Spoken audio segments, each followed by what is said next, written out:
સુરતના સ્લમ વિસ્તારોમાં નકલી ડોક્ટરોનો રાફડો ફાટ્યો તેમ લાગી રહ્યું છે। ત્યાં સુરતના પાંડેસરામાં 3 કિલોમીટરના દાયરામાં એક સાથે 15 બોગસ ડોક્ટરો પ્રેક્ટિસ કરી રહ્યા હોય છતાં જિલ્લા આરોગ્યની નજર ન પડતા આખરે પાંડેસરા પોલીસે કાર્યવાહી કરવાની ફરજ પડી છે।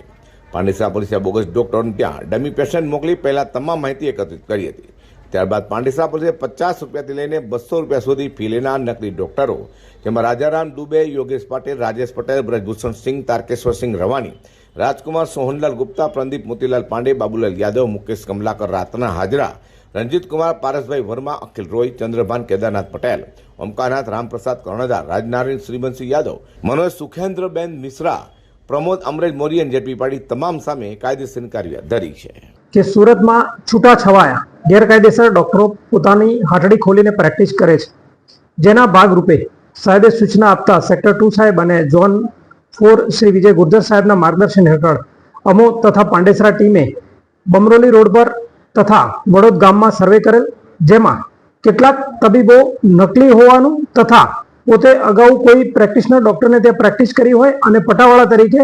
કામ કરેલો હોય અને કામ કર્યા બાદ પોતાનું ક્લિનિક ખોલીને બેસી ગયેલાની હકીકત જણાવેલી, જે વેરીફાઈ કરતા એસએમસીની ટીમ સાથે રાખી અને ડોક્ટરોને વેરીફાઈ કરતા 15 ડોક્ટર ખોટા હોવાનું પ્રાથમિક રીતે મળી આવે। જે ખોટા ડોક્ટરો હતા તેમના સર્ટિફિકેટ અને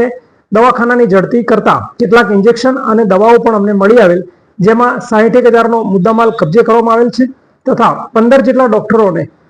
ધરપકડ કરવામાં આવી છે અને આ ડોક્ટરો પોતે પ્રાથમિક ધ્યાન મેડિકલ ધરાવતા હોવાને આધારે લોકોને સેવા આપતા હતા, જે ખરેખર કાયદાકીય રીતે ખોટું છે અને લોકોના હેલ્થ સાથે ચેડા કરી રહેલા હતા। જેના ભાગરૂપે પાંડેસરા પોલીસ ટીમ તથા મ્યુનિસિપાલિટીની સંયુક્ત ટીમે ગઈકાલે 15 ડોક્ટરોને એરેસ્ટ કરી કાયદેસરની કાર્યવાહી કરેલ છે અને ફરીથી તે લોકો આ પ્રકારનો વ્યવસાય સાથે ન જોડાય તેની ખાતરી પણ લેવામાં આવેલ છે।